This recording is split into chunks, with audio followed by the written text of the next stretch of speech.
Yan, pitik-pitik lang tayo. Tayo makabirit dito kasi maiksi lang tong lugar na ito, guys. Ba't ba tayo punta dito, guys? Dapat tanawan lang tayo eh. Sarap dito. Ang tarik talaga dito.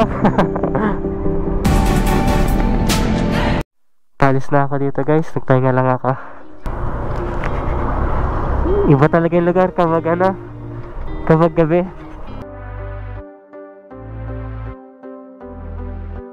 Ano na tayo? Let's go!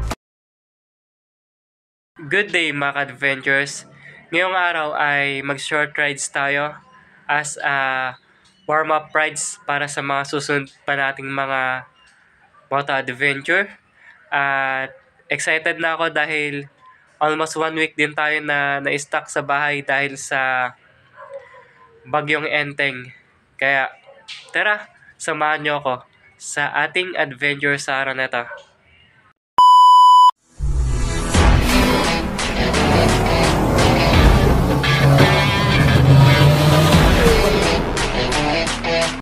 Ikot ko kayo saglit dito sa Barangay Militar, guys.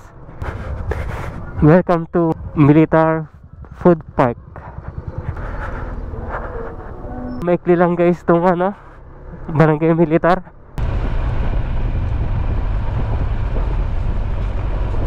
Yan, pitik-pitik lang tayo.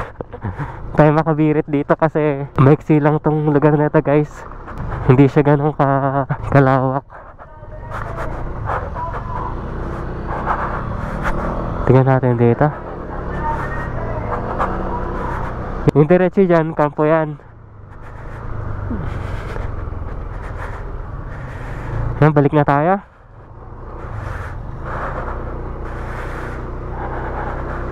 Ito naman yung 7-Eleven Barangay Militar.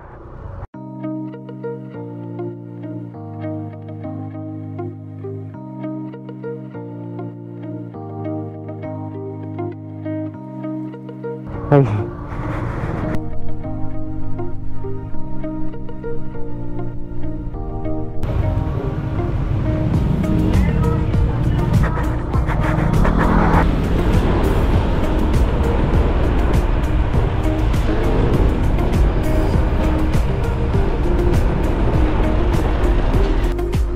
Punta tayo sa Tanawan. Dire-diretso lang to, guys. Palabas na to ng Barangay Militar from 7-Eleven. Medyo rough road ba na dito? Natayuan na lang natin.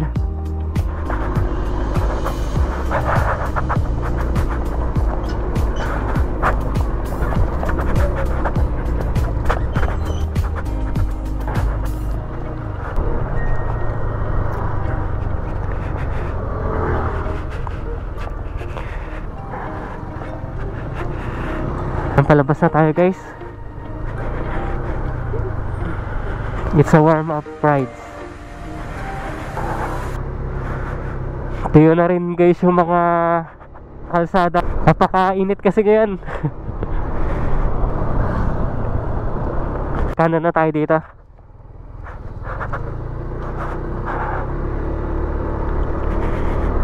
Masarap sana lumabas kanina kung ganito lang kulimlim yung daan.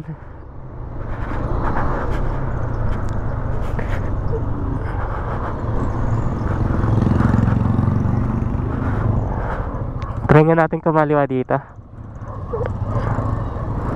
Kaya tayo.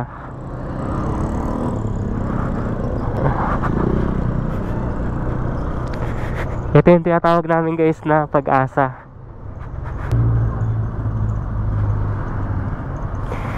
Hindi ko alam bakit ako dumaan dito eh.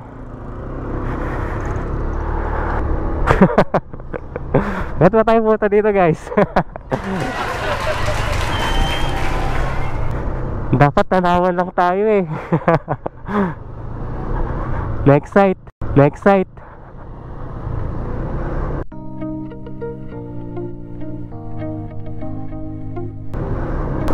Itong daan po na to, papunta siya sa Cabanatuan. Mostly ito yung diadaanan ng mga pampasaherong jeep, mga pupunta sa Dingalan. Dito po dumaraan yung mga bus, yung inaabutan nyo po sa rides sa mga bus. Kita tayo, abutan tayo ng dilim. Mula sa lugar nito matatanaw yung Tanawan Lower. Ayun siya, hindi ko lang alam kung kita siya sa camera. Yan, isang malawak na view dito, banda dito.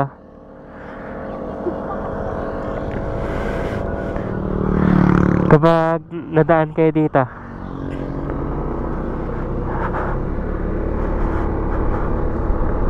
balik na tayo. Punta na tayo sa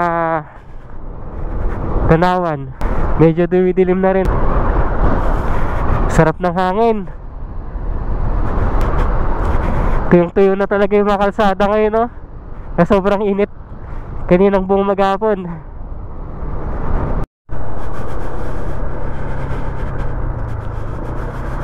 Iba talaga yung view kapag sunset or paggabi. Isa din ako sa masaya sa night ride.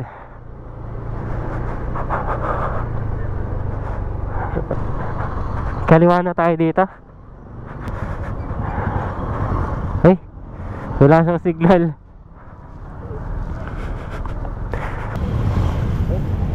Wala siyang signal.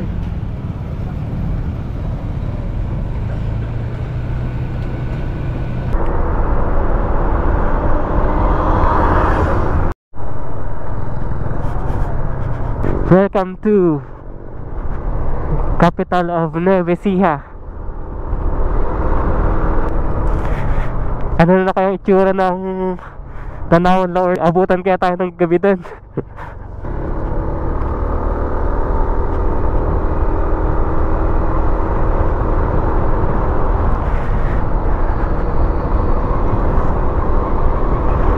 Sarap dito.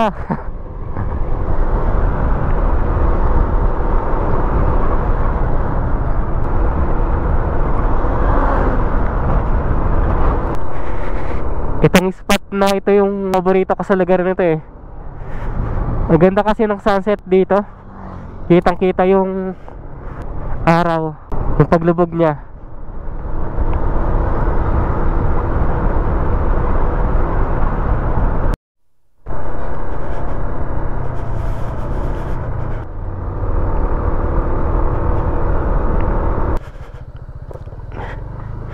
Lalim. Nakikita pa kaya ito sa camera. Kita na yung mga ilaw ng Tanawan dito guys, oh. Parang Christmas. Pero napakaganda dyan sa El Pobre kapag gabi. Kung napanood nyo guys yung vlog natin doon. Bakit na tayo guys? Ang tarik talaga dito. Tarik talaga ng Tanawan Lower. Ito guys yung Camp Agi. Buhay na buhay yung mga ilaw dito kapag ano, kapag gabi.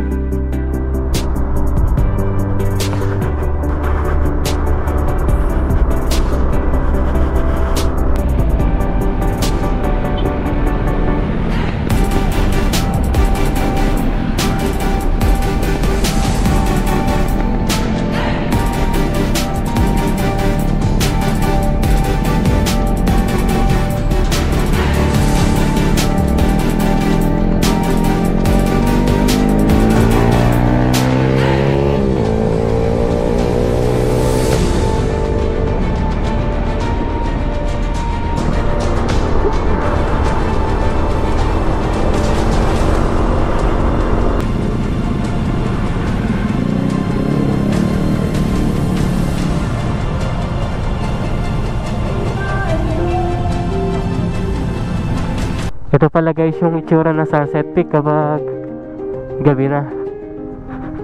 I-try nating pumasok dito sa bungad lang. Sunset Peak. Tingnan nyo guys, oh, may mga puso. Hindi ko lang alam kung nakikita siya sa camera. Ayos to ah.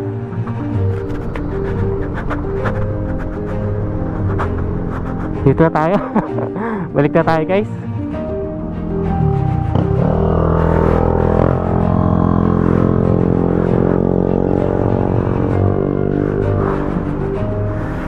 Balik na tayo. Bali nasa loob tayo ng Sunset Peak guys. Tignan yung mga puso.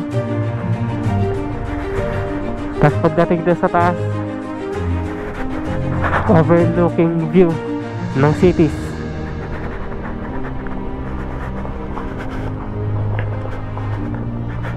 Night ride, it's the difference talaga. Balik na tayo.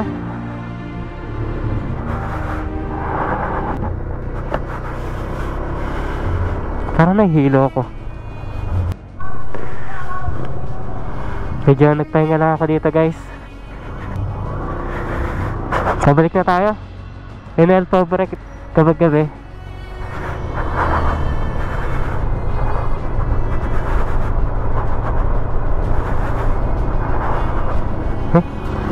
Nam na nga lang ako.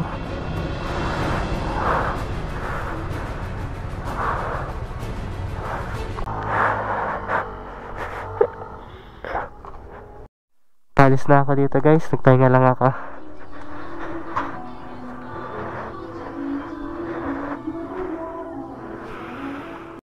Shoutout po sa Morales family.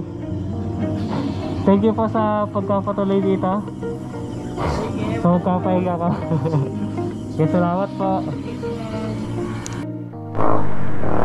Pauwi na tayo guys. Balik dyan sa kaliwa dyan yung El Pobre, tas Sunset Peak. Ayun siya. Hindi ko lang alam kung nakikita siya sa camera.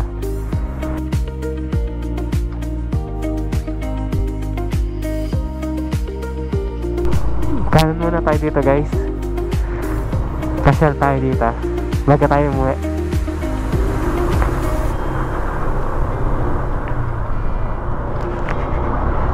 Iba talaga yung lugar kapag ano, kapag gabi.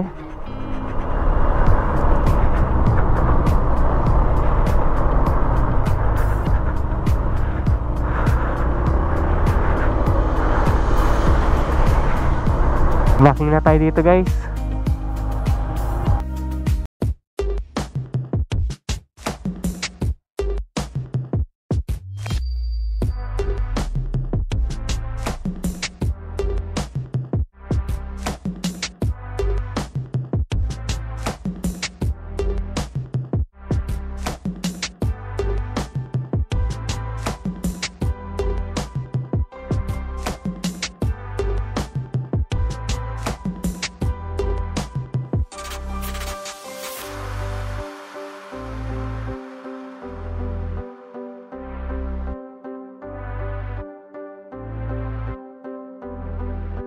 Ano na tayo? Let's go!